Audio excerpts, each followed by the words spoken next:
I'm Melinda, and welcome to A Web of Stories. Today, as I film this, it is February 1st, which means I am going to do my January wrap-up. Um, I will show the books, I will go through my stats, show the books that I have. I don't have all of them in physical form, but I will put up pictures that I have, and we'll see a little check-in on how I'm going with my goals. So, first of all, in January 2023, I completed 13 books.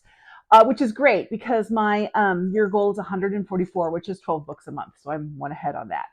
And I did have one DNF, which I will get to. I don't DNF probably as much as I should, but I did DNF something this month, but it was a unique situation. And my average rating for this month was 3.6 stars, which is about a B plus, because I like to use letter grades. They make more sense to me than star ratings, which I think are really subjective. Of those 13 books that I read, 12 of them were fiction and one was nonfiction. 5 of them were in print.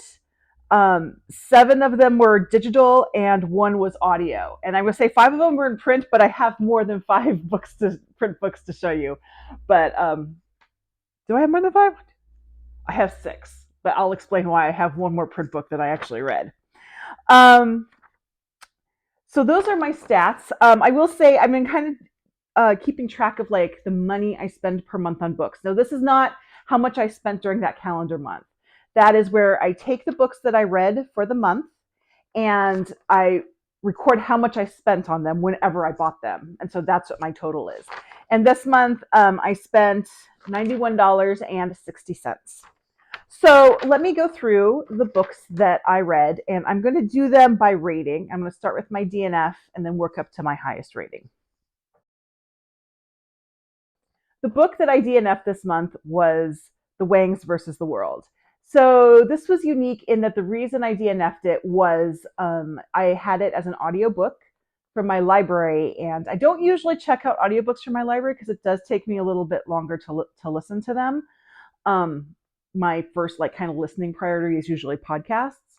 So this book was actually for a book club, and I had a print copy of the book, and I picked it up and I looked at it, and I realized that the print in the book was not going to work for me. I have some intermittent eye issues that come and go, and I was having a little bit of a flare up, and I realized I was not going to physically be able to read this book, which is why I went for audio.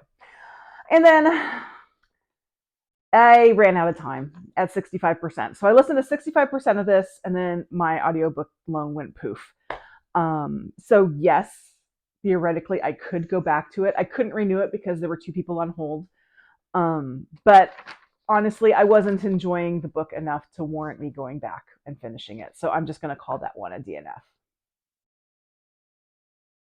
I had 2 books this month that I gave 2 stars to, and that is a C rating in my book. So the first one was The 2 Lives of Lydia Bird by Josie Silver. This is a rom-com, which is not my preferred genre. I had gotten this a while ago, March 2020, from Book of the Month, and it had been sitting on my shelves. And when I randomly chose a book, I have my books like on slips of paper, and I randomly choose them out to make my smaller TBR. It's a whole process. I'll do a video at some point. Anyway, this one came up, and so I read this. As I said, I don't DNF much. Maybe I should have DNF'd this one. It just wasn't a book for me. Rom-coms aren't usually my favorite. I prefer those in movie form than in book form. This one also was a strange rom-com in that it dealt with grief, which is fine. The way the character dealt with grief didn't make a lot of sense to me, in that there was something that she does that you think is to deal with her grief, but it actually prolongs it, but then it doesn't make sense why she's prolonging it. And then because it's a rom-com, there has to be a romantic element, and that seemed to be all shoved into like the last chapter. This was not a successful book for me. I do like Josie Silver's writing style, so I might read her again. I have read one other book. I think it's like One Day in December. One Day in December. I remember I read that a while ago and enjoyed it. So I'm not saying no to Josie Silver, but this book didn't work for me. The next book that I gave 2 stars to, I don't have a physical copy. It was an ebook only, and it's actually a short story, but it's by an author that I really enjoy, and that was Ghost 19 by Simone St. James. Honestly, I think the issue with this was that it was a short story. Had it been developed into a complete novel, I think it would have been great.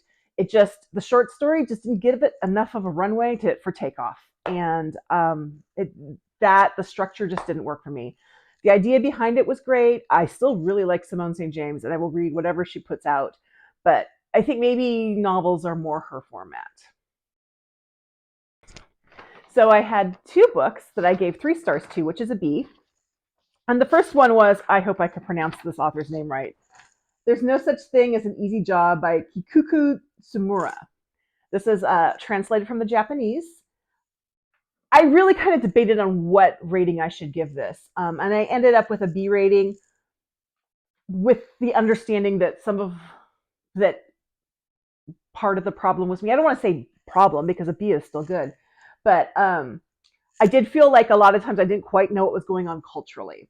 The good side of this book is I enjoyed it. I kept reading because it kept getting weirder, and I was like, what is going on here? I don't really kind of know what this book was me trying to say, but then again, who knows? But it did open my eyes to the fact that I need to be reading more translated fiction. So that's actually become sort of an intention of mine for 2023, is to read more translated fiction. And if you hear little dings, that's my daughter behind the camera eating frozen blueberries, being noisy. The other book that I gave 3 stars to, which is a B, I also don't have in physical form, and that is Death and Judgment, which is the 4th Commissario Brunetti book from Donna Leone. I enjoyed this book. It was a good mystery.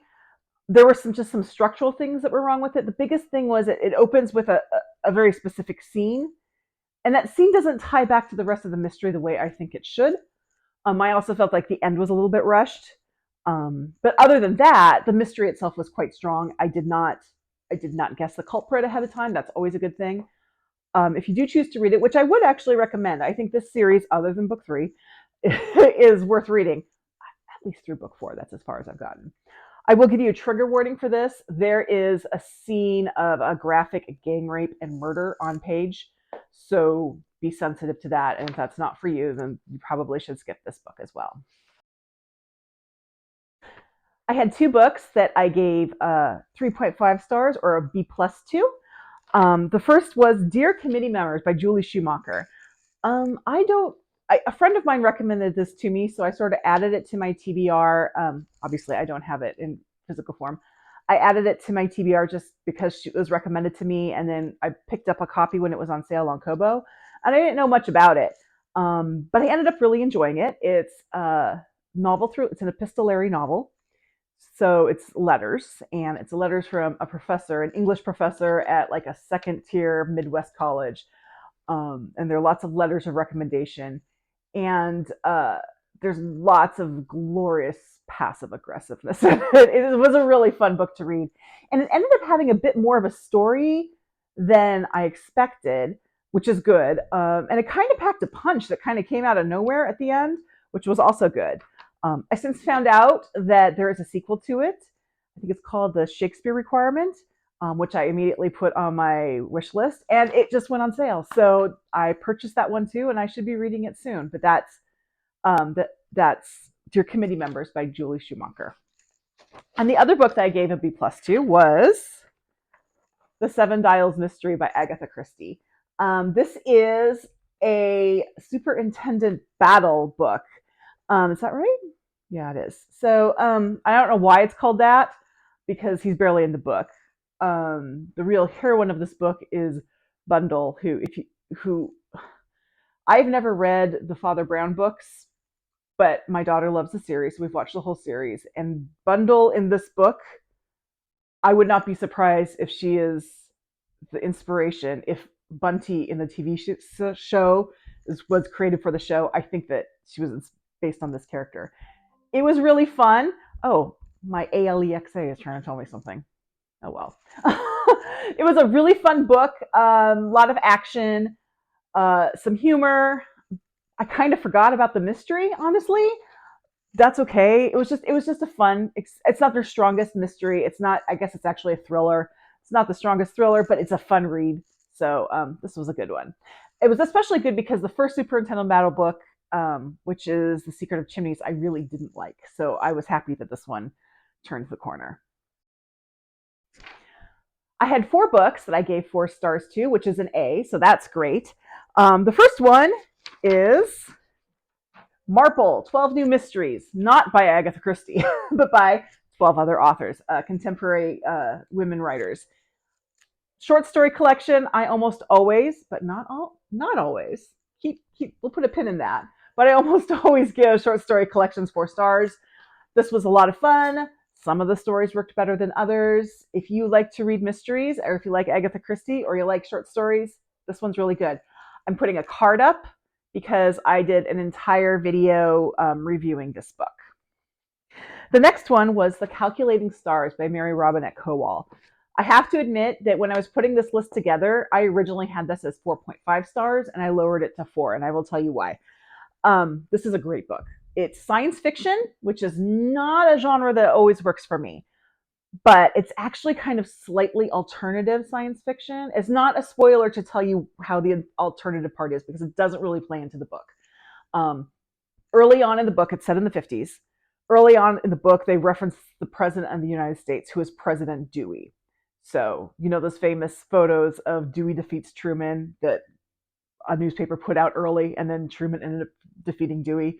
Well, in this universe, Dewey really did defeat Truman. And she explains later that it wanted, something about how she thought Dewey would have been more pro-space exploration than Truman was, which is great. But I think the real benefit in her doing this is putting it in an alternate universe, let her play with some actual history. And there's some things in it that, if this were in real history, would be horribly anachronistic. But because she set it up right from the start that this was not our reality, she could do things like that, and it was fine.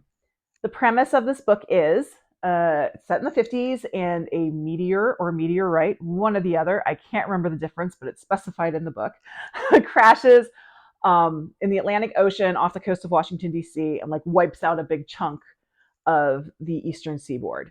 And that's all bad and everything. But what's really bad is the main character finds out, she does math, she's a math person, and she realizes that this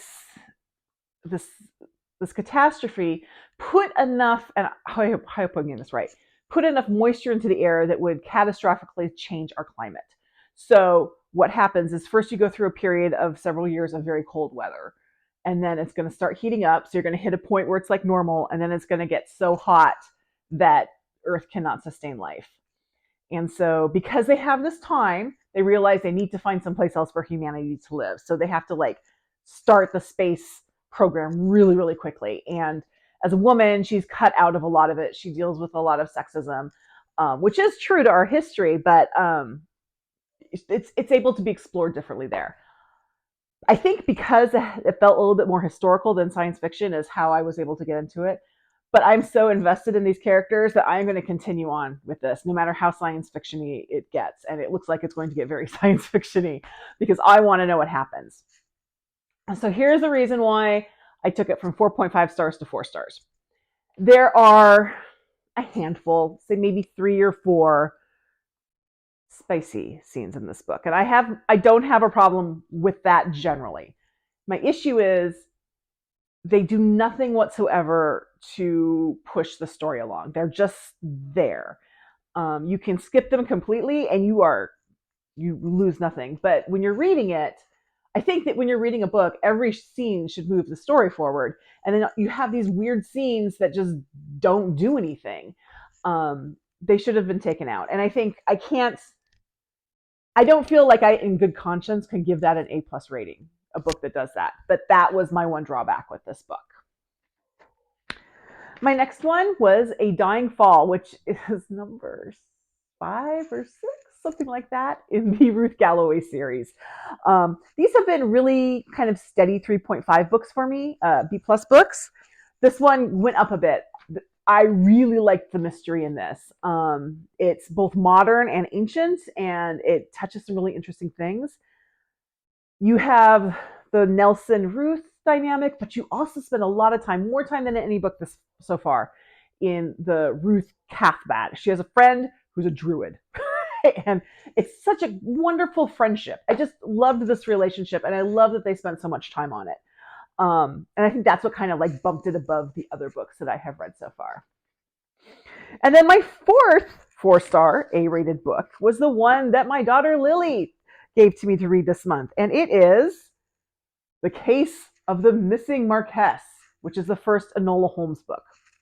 So we have seen both Enola Holmes movies and we enjoyed them, although we did feel that the second one went on for 15 minutes after it should have ended, but whatever. So I kind of knew, or I thought I knew, kind of the general story for this, but my daughter kept saying, it's different, it's different. So I read it, and it is different. The big difference is the Netflix movies are very firmly YA, and this is very firmly middle grade. And I think that's great. This is a 14-year-old character who is a very true to life 14-year-old, and she's not pushed to be older than she is. She's just doing her thing.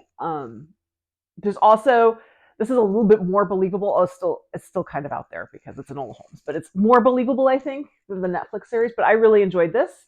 So I would recommend it if you are a middle grade reader and have not yet read Enola Holmes. You can read it before or after seeing the movie. As I said, it's different enough that works. And finally, I have 3 4.5 stars or A+ books.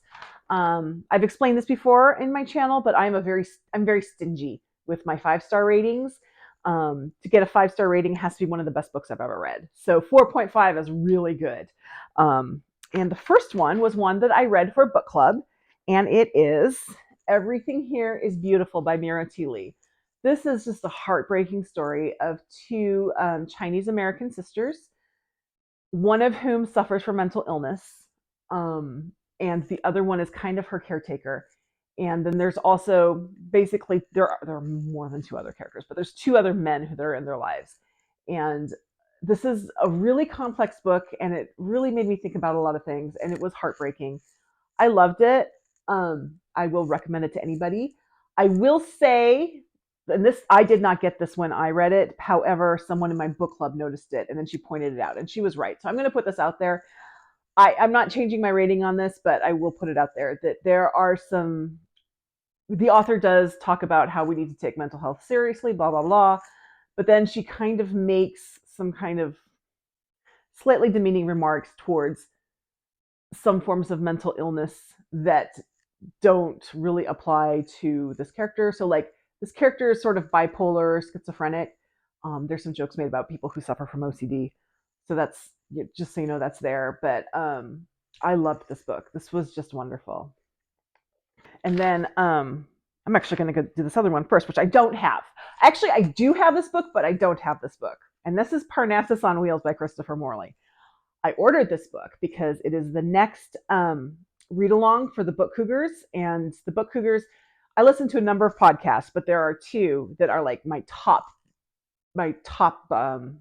book podcasts, and Book Cougars is one of them. And Parnassus on Wheels is their next read-along. So I ordered the book, and I waited, and I waited, and I waited, and it didn't come. So I went to bookshop.org, and I realized that like when you order something on Amazon and you have it sent to somebody, the next time you order something on Amazon, it goes back to your default address. Bookshop.org doesn't do that, which means that my copy got sent to my 1-year-old great niece. So yeah, that's where that is. So I had to get mine out of the library. At some point, I will have a copy of the book to show you. But this is a novella, basically, about a woman. It's published in 1917, which I think is important. But she is a single woman. She lives with her brother on a farm in New York State. And the brother is an author, and he's published some books, and he goes on these adventures to do research and things like that. And she takes care of him and takes care of the farm. And one day, a man comes with a wagon, like a fancy wagon. I guess Parnassus is the name of these wagons, where he sells books. And he wants to sell this wagon to her brother because he wants to go off and write his own book. And she thinks this is kind of crazy. And then she gets kind of mad because, of course, her brother's going to buy this book or buy this wagon. And then she'll have to, like, he'll always be gone and she'll just be stuck here. So she gets so mad that she ends up buying the wagon and going off to sell books. And this was just such a delightful story. I loved it. I enjoyed it. And it made me realize that there's a thing. I have a catnip here, which I should have noticed if I look back on books I routinely give high ratings to. That I should have noticed that this was catnip for me, but it was this one that pointed it out. I really like books where typically middle-aged or older women, but they could be younger women too, I guess, just get fed up with things and they just want to go off and live their life. That's my catnip, and that was this book, and I just loved it.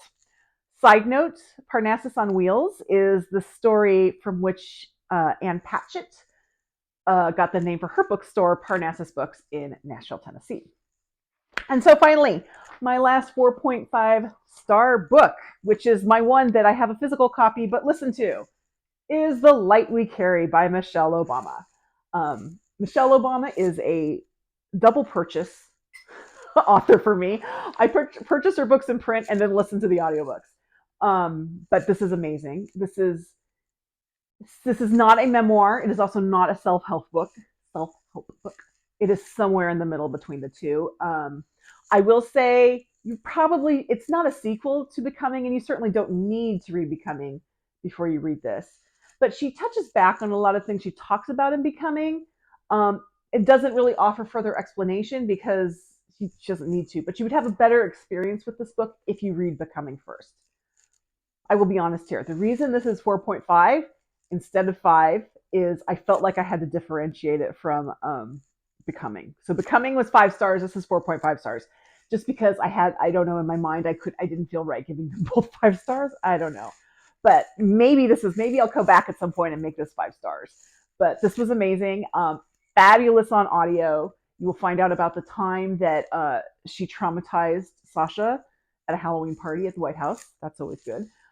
There's great funny stories. There's sad stories. She does address things that happened in the time between Becoming and when she wrote this, which is, so there's a little bit of memoir in there, but mostly it's kind of just reflecting back on her life and the things that she's learned in her life and how she chooses to live them now. So that's my January. February, I'm hoping again to get at least 12 books in. I think that's gonna be pretty easy because I was actually really close to finishing a number of books when I got to the end of January. So I'm gonna have a bunch that I finished kind of early on in February. So hopefully that will work out. But yeah, so there's my January for you. I would love to hear how your Januaries went. So please comment below and tell me what your favorite book from the month was, or what your least favorite book of the month was. I always like to hear those too. And if you enjoyed this video, please like it and subscribe to my channel. And if you wait through to the end of the video or look in the comment box below, you will see all the places you can find me on social media.